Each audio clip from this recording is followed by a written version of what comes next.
Are you ready, kids? Aye, aye, Captain! I can't hear you. Aye, aye, Captain! Oh! Assalamualaikum warahmatullahi wabarakatuh. Ketemu lagi dengan saya di pelajaran PKK. Kemarin sudah mencatat semua ya materinya ya tentang identifikasi karakteristik wirausaha. Oke, sebelum kita mulai, silakan buka buku catatannya. Sambil saya menjelaskan, kalian sambil membaca. Jadi apa yang saya sampaikan kalian juga sambil membaca biar lebih paham. Oke? Baik, kita lihat sekarang. Apa yang ada dalam pikiran kalian saat mendengar kata wirausaha? Pasti menyampaikan pedagang pak, penjual pak, usaha dan sebagainya ya. Baik, wirausaha itu terdiri dari dua kata, wira dan usaha. Wira itu artinya orang yang berani, yang beda kata perwira, yang bertanggung jawab, yang mandiri. Sementara usaha itu kegiatan yang dilaksanakan. Jadi wirausaha itu adalah seseorang yang berani mengambil tindakan secara mandiri, bertanggung jawab untuk menjalankan usahanya secara mandiri. Oke. Nah, sekarang ada beberapa penjelasan menurut beberapa para ahli. Cek buku catatannya. Menurut Safari, yang namanya wirausaha itu atau entrepreneur itu adalah orang yang membeli harga barang dengan harga pasti, meskipun orang tersebut belum mengetahui berapa harga barang itu dijual. Misal, kamu membeli sebuah barang untuk dijual kembali, tahu harga jualnya berapa, harga belinya berapa, tapi belum tahu dijualnya berapa. Kenapa? Mungkin buat diolah kembali, atau misalkan akan ditambahkan keuntungan dan sebagainya. Itu menurut Safari. Sekarang menurut Gede Pram, beliau wirausaha adalah orang yang berani memaksa diri untuk menjadi pelayan bagi orang lain. Jadi fungsinya wirausaha itu bukan untuk menjadi bos, tetapi untuk melayani banyak orang dari apa yang dia tawarkan pada orang lain. Yang ketiga, menurut bisnismen, orang yang suka berbisnis, bahwa wirausaha adalah ancaman, pesaing, partner, pemasok, konsumen, atau seorang bisa diajak kerjasama. Jadi bukan hanya sebatas seseorang yang ditakuti, tapi bisa juga yang menguntungkan juga. Ya. Kemudian menurut pemodal, dia katakan bahwa wirausaha adalah seseorang yang mampu menciptakan kesejahteraan bagi orang lain dengan membuka lapangan pekerjaan. Artinya dia mampu merekrut banyak orang untuk menjadi karyawannya. Artinya kalau sudah merekrut banyak orang, berarti dia mampu untuk mensejahterakan orang lain lewat penghasilan. Sementara menurut ekonom, dikatakan bahwa wirausaha adalah sekelompok orang yang mampu mengorganisir faktor-faktor produksi untuk tujuan berproduksi. Ada 4 faktor produksi. Yang pertama, adanya sumber daya alam. Yang kedua, sumber daya manusia. Yang ketiga, sumber daya modal. Dan yang keempat adalah skill atau keterampilan atau kemampuannya. Sementara menurut Liebenstein, dia katakan adalah wirausaha adalah orang yang mampu menggandengkan peluang pasar. Jadi ada peluang di sini dia gandengkan menjadi satu usaha yang utuh. Kemudian seorang yang mampu memperbaiki kelemahan pasar. Tadinya kita biasa membayar dengan cash, sekarang bisa dengan non-cash lewat aplikasi. Kemudian seseorang yang bisa menjadi input komplementer atau sebagai pelengkap yang belum ada di pasar. Dan terakhir, seseorang yang dapat menciptakan atau memperluas input transforming entities. Jadi artinya yang bisa melengkapi atau memperluas jaringan transformasi dari yang belum ada menjadi ada, yang belum lengkap menjadi lengkap. Nah, jika tadi pengertian wirausaha dilihat dari berbagai pendapat, maka kewirausahaan itu apa sebetulnya? Nah, kewirausahaan itu bukan belajar tentang cara berjualan saja, tetapi juga kewirausahaan itu udah belajar tentang sikap perilaku. Menurut Impres nomor 4 tahun 95 tentang gerakan memasyarakatkan dan memberdayakan kewirausahaan, Bahwa kewirausahaan suatu sikap, kemampuan, kemauan, semangat seseorang dalam melakukan suatu kegiatan yang mengarah pada upaya cara kerja yang dapat memberikan keuntungan yang lebih besar. Jadi artinya bahwa kewirausahaan itu belajar tentang sikap, perilaku, semangat, kemauan, atau kemampuan seorang dalam menjalankan sebuah kegiatan usaha.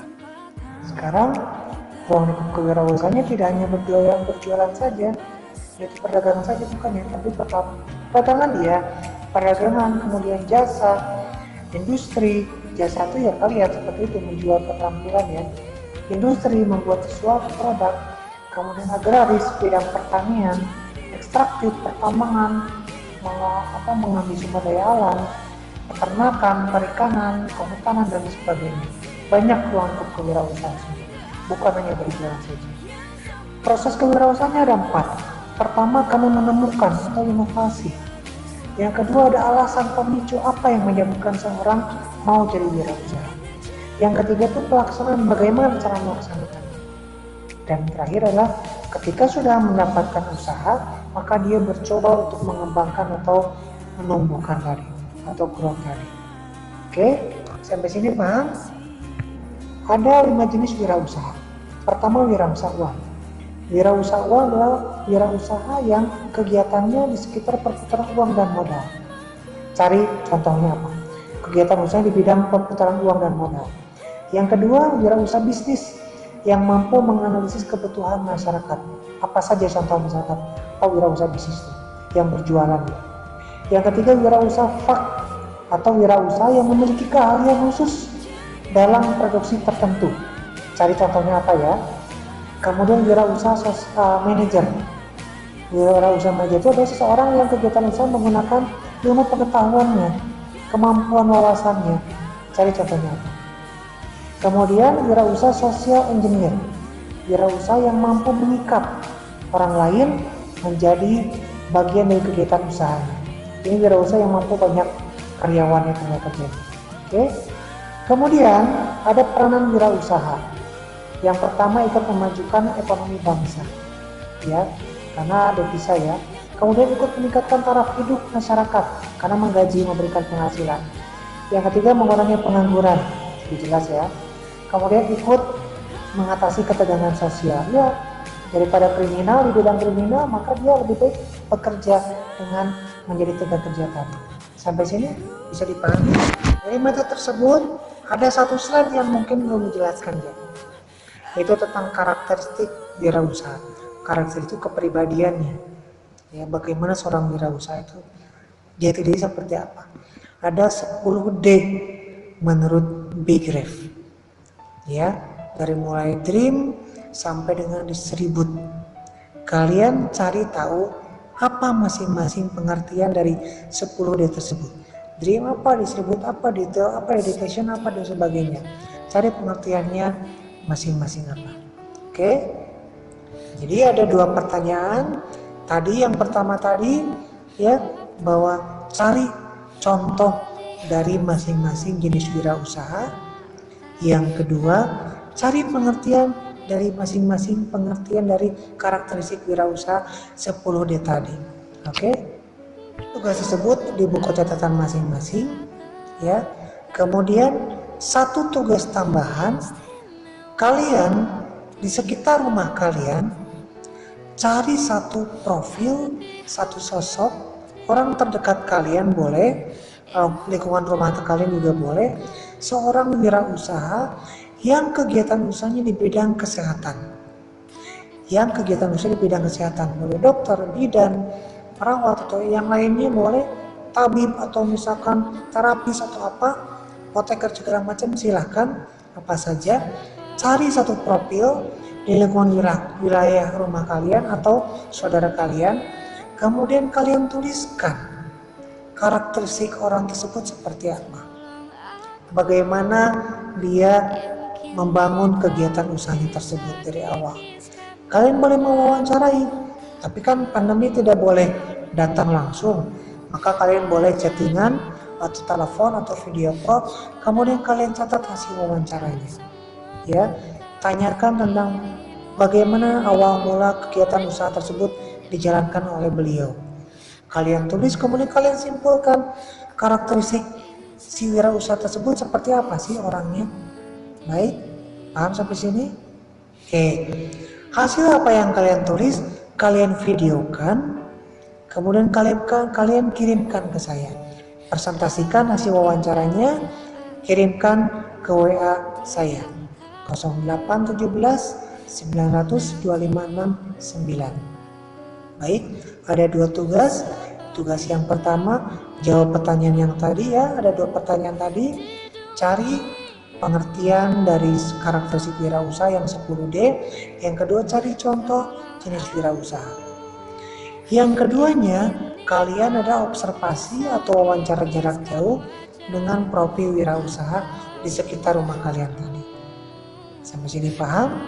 Semoga kita selalu diberikan kesehatan terus supaya kita dapat bertetap muka secara langsung. Terima kasih. Jika ada kolom pertanyaan, silakan tulis di kolom komentar di bawah ini. Terima kasih. Assalamualaikum warahmatullahi wabarakatuh.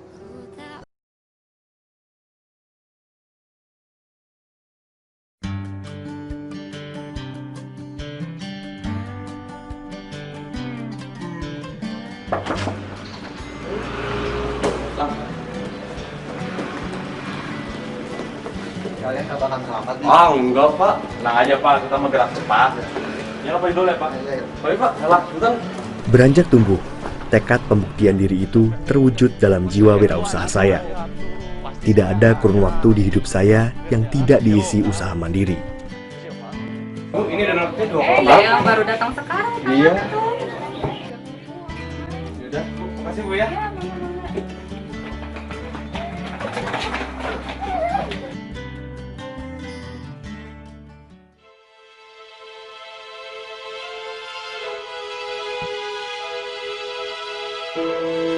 Ibu nggak pernah melarang kamu jualan, Lang. Tapi menyelesaikan sekolah itu lebih penting. Ibu tahu kamu mau bantu ibu sama bapak. Tapi dengan menyelesaikan sekolah itu cukup membantu ibu sama bapak, ya kan, Pak? Iya, Lam. Karena sekolah itu tanggung jawab kamu.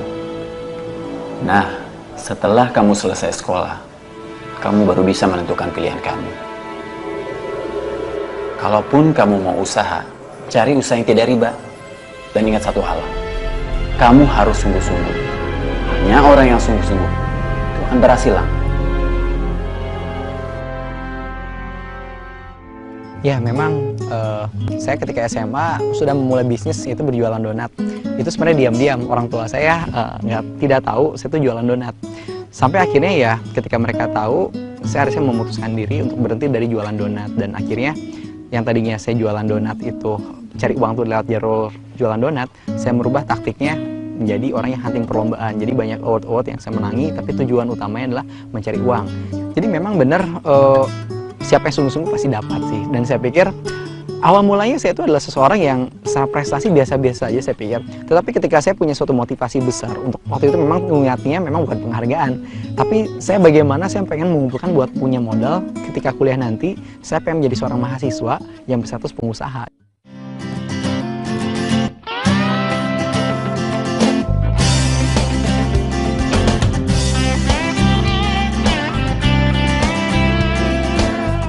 Lang, pesanan sepatu gua mana? Ada nih di kelas. Di kampus Fakultas Ekonomi Manajemen IPB ini, jiwa wirausaha saya semakin menjadi. Mencari peluang dan kesempatan. Awalnya coba-coba, berusaha mengenali kebutuhan. Setiap ada peluang, saya sambar. Keren bu. Masih, kamu nomor berapa? Nomor 44. Kamu? Gua 43. Sabar ya, sabar ya. Sabar ya. Aku lihat dulu. Lampu lagi. Lagi di lampu. Aduh. Gara-gara listriknya nih belum bayar. Aduh. Gimana lihatnya? Tuh kan Pak, lampunya udah nyala lagi Pak. Lang, bukannya lampunya, Lang. Alirannya ya rusak. Justru itu teh lampunya yang gampang rusak. Ini teh tahan lama Pak. Bapak mah nggak usah khawatir, semua biaya itu ditanggung kampus. Karena saya teh sudah kerja sama pihak kampus. Ya, sekalian aja sama rumah Bapak tuh. Atau sekalian aja semua bubur sama saya. Wah, bisa. Ah, Bapak yang bisa aja. Pak, ya Pak. Oh, simpan aja sih. Ya. Pak, itu teh minyak banyak amat buat apa? Kan buat jualan batagor. Oh, Pelanggan saya banyak soalnya.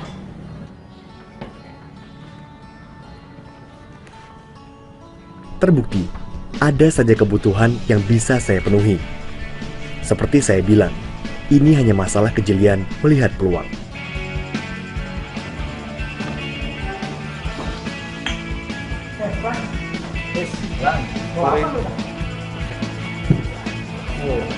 Pak, ini minyak gorengnya saya. Bisa bawa ya saya. Ya. Kasian banget ya.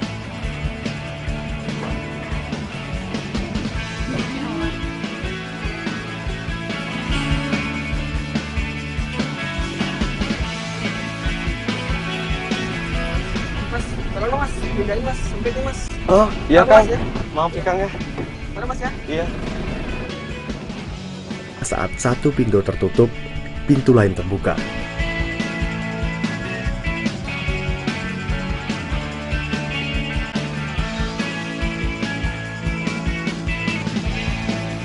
Seorang ibu teman saya mau membiayai usaha minyak ini dengan uang hasil PHK-nya. Satu-satunya harta yang mereka miliki.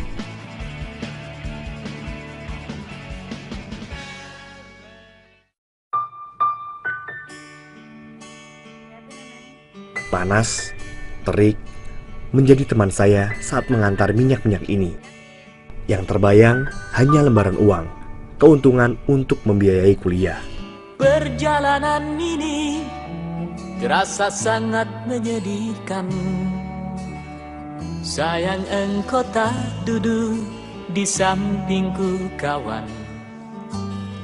Banyak cerita yang mestinya kau saksikan di tanah kering bebatuan. Oh, oh, oh, oh, oh, oh.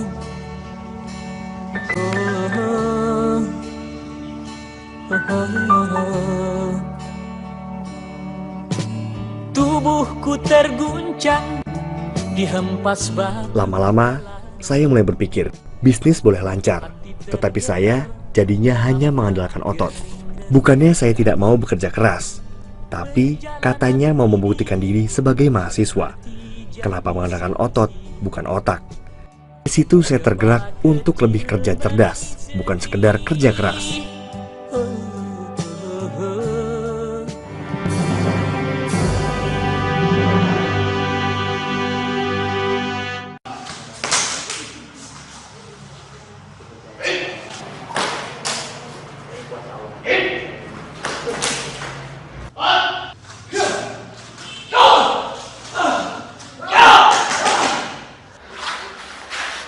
Diri, Ikan, kalau kamu ingin sukses, kamu bisa belajar dari 10 orang yang terkaya dan 10 orang yang termiskin. Bagus kamu.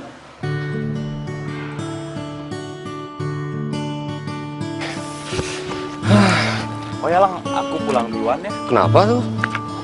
Ini aja nasi lebih sekolah. Ah udah, Ambil saya aja. tuh udah kenyang. Ambil aja lumayan buat nanti kan, ya. Ya udah deh, kasih ya. Iya. Hati-hati ya. Lumayan buat nanti.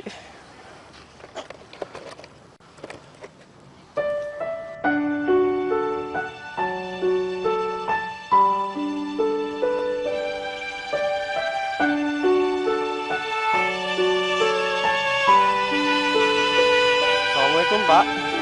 Waalaikumsalam. Ini ada makanan buat nanti malam. Mohon terima. Ya Allah, makasih ya Sep. Iya, sama-sama Pak. Saran teh ngapain aja Pak? Mulung Sep.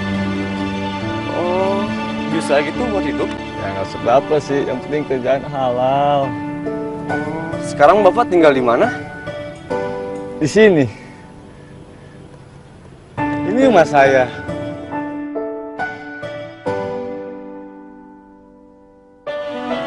Yang bener Pak? Iya.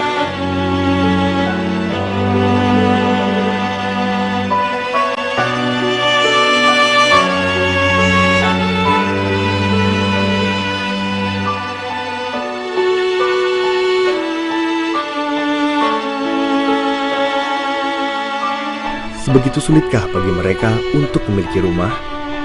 Padahal rumah penting untuk tempat bernaung, berlindung dari panas dan hujan.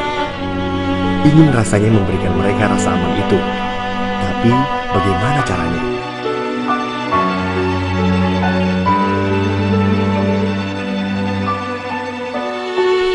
Semakin jauh jalanan yang ditempuh, semakin cepat pikiran saya bergulat. Apa yang harus saya lakukan? Sampai akhirnya saya menemukan. Semua orang membutuhkan rumah, tempat bernaung. Selain nilainya besar, bisnis properti adalah bisnis jangka panjang. Mungkin memang disinilah saya harus berusaha.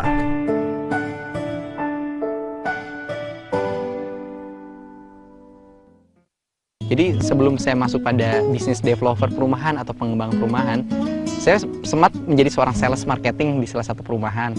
Juga setelah sales marketing, tahun berikutnya saya belajar menjadi seorang kontraktor. Jadi ceritanya panjang, jadi memang ada teman saya yang menawarkan ya modal dan lain-lain, tapi ternyata tidak terrealisasi, dan ternyata akhirnya bersama teman-teman SMA dan kuliah, mereka invest ke saya dan saya ngelola bis itu, dan alhamdulillah ternyata setelah saya analisa, saya punya banyak guru di bidang ini, dan saya pikir insya Allah saya masuk, ternyata alhamdulillah justru bis inilah yang banyak merubah kehidupan saya tentunya. Lang, lu serius? Rumah seperti ini banyak yang mau? Percayalah Ji, pasti banyak orang yang mau membutuhkan rumah seperti ini. Rumah itu sederhana, biaya angsurannya murah, dan bahan-bahannya juga tidak mahal. Rumah itu layak huni. Tapi sekarang gini, yang jadi permasalahannya itu sesuai nggak dengan target pasar yang lu incer. Oke, sekarang mereka bisa beli itu rumah. Masalahnya apa mereka nanti bisa cicil? Ya kita bantu. Memangnya orang kaya saja yang berhak punya rumah? Hah? Kalau gua sih masih nggak yakin. Gimana? Iya, pasti bisa. Pasti bisa.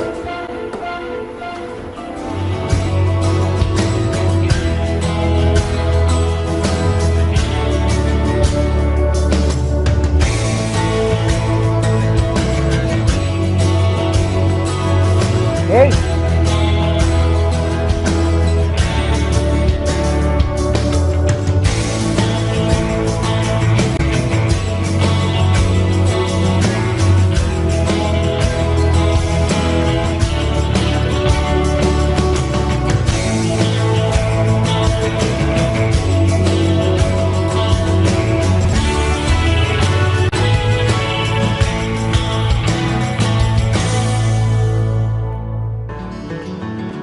Sepertinya saya telah menemukan dunia yang pas untuk saya geluti. Walaupun hambatan selalu datang dalam bentuk yang tidak terduga. Mana lah? Nggak ada kan? Malah nggak ada tempat kan? Gua nggak peduli. Gua kesini cuma minta jatah. Nggak ada. Lu mau rumah ini gua bakar semua? Jangan. Mau tanggung jawab? Mau? Jangan. Kan pernah kerja di sini kan? Jangan tolong jangan bakar. Kerja sini. Aku dulu. Gua kesini cuma minta setoran gua. Mana setoran gua mana? Nggak ada.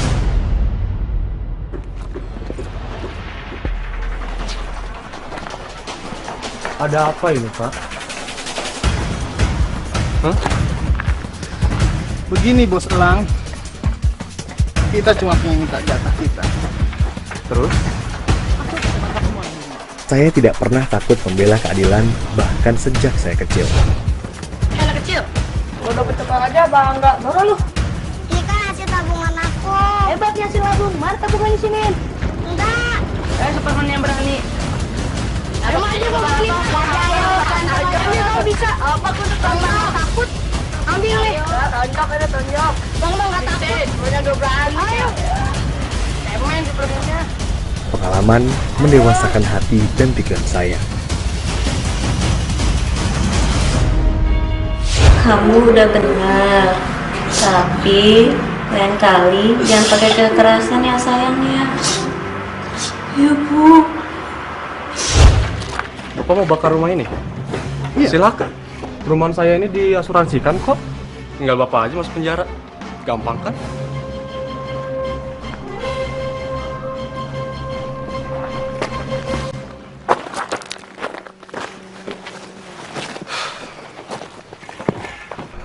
Kamu nggak apa-apa? Nggak apa-apa Pak, alhamdulillah Pak. Hah? Nggak apa-apa Pak ya. Yaudah, kamu ikut saya yuk. Oh iya Pak. Mari. Kenapa saya banyak juga bisa mengalahkan atau memenangkan melawan yang lebih besar atau lebih tua? Salah satu alasannya saya selalu memiliki mindset yang menang itu bukanlah orang cerdas, bukan juga orang yang punya status besar, tapi yang menang itu adalah orang yang sungguh-sungguh.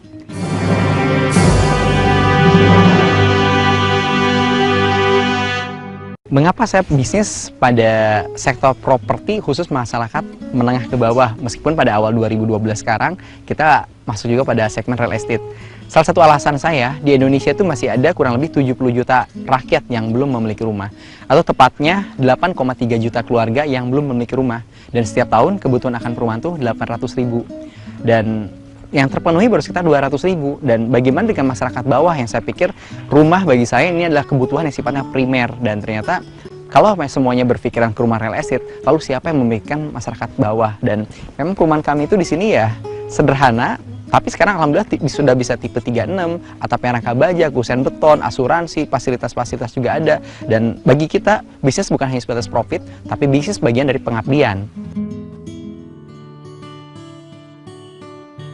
Bu, kopi Bu. Ya. Satu Bu, kopi Bu. Mau ngambil rumah di sini ya Kang? Iya, soalnya murah sih di sini. Sebelumnya udah tahu kan yang punya kontraktor ini seorang mahasiswa? Ah, masa sih? Iya, namanya Pak Alang. Oh. Ah, saya masih nggak percaya. Ya walaupun seorang mahasiswa, tapi dia masih mau bantu orang-orang kecil di sini. Iya. Andaikan saya bisa menjawab, saya ingin bilang bahwa bukan keuntungan atau kekayaan yang saya cari, tapi keberkahan untuk diri sendiri, keluarga, dan orang-orang di sekitar saya. Di sini, Bang masih baru 2 tahun jalan. Oh, kira-kira DP-nya berapa tuh, Pak?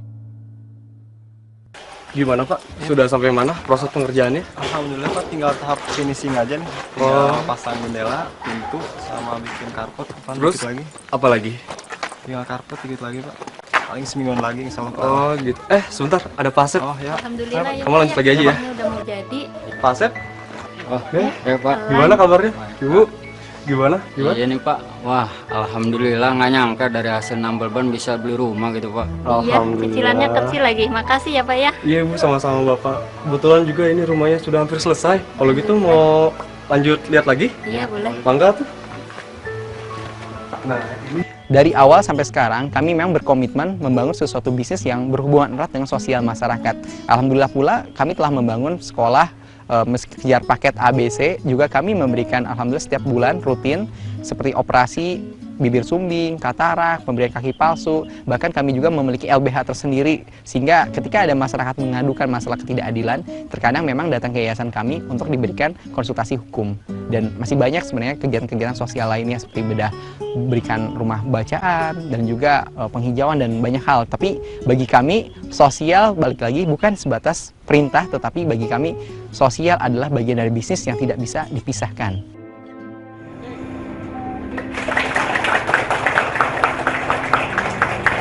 Setelah membangun 17 kompleks perumahan, rasanya sudah lebih dari cukup untuk memberi kembali ke masyarakat.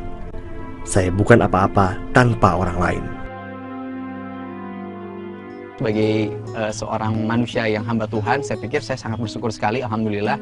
Saya memberikan suatu pesan bagi teman-teman, khususnya mahasiswa yang pengen berbisnis di sini. Indonesia sekarang sedang mengalami krisis multidimensi, saya pikir, dan kita butuh sekali oase-oase ataupun juga bintang-bintang di tengah kegelapan zaman kita saat ini. Dan kita karena krisis keteladanan, nah dengan apa yang kita miliki untuk membangun bangsa ini bukan hanya dengan retorika, bukan hanya dengan debat, bukan hanya sekadar menyalahkan, tetapi apa yang Tuhan berikan pada kita, hendaknya kita maksimalkan potensi tersebut untuk memberikan inspirasi dan keteladanan. Karena saya pikir Indonesia sedang krisis keteladanan saat ini. Indonesia hanya memiliki 0,18% pengusaha, dan standarnya suatu negara jika ingin stabil harus minimal dari penduduknya adalah 2% komposisinya adalah seorang pengusaha. Dan saya pikir Indonesia harus bangkit kembali menjadi macan Asia, dan salah satunya menurut saya adalah dengan menjadi entrepreneur. Jadilah bintang di tengah kegelapan zaman ini.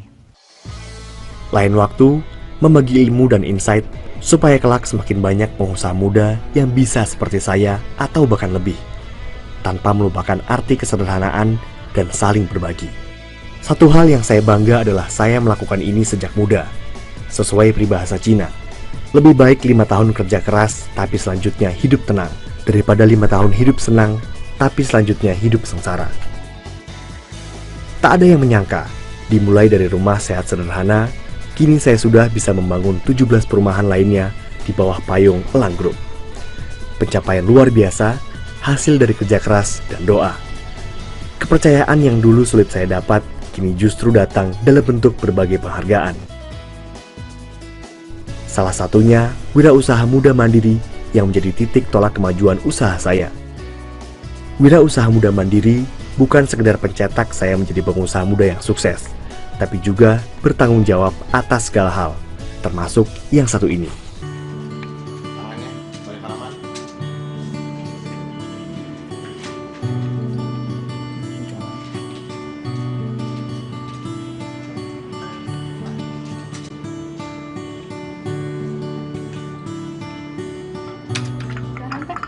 Oh iya, terima kasih ya.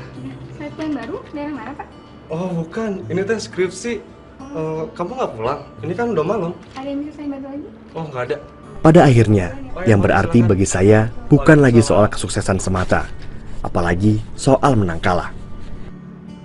Ibu tahu, kamu mau bantu ibu sama bapak. Tapi dengan menyelesaikan sekolah, itu cukup membantu ibu sama bapak, ya kan Kak? Yang penting adalah menjadi manusia yang bermanfaat bagi orang lain, berguna bagi sesama.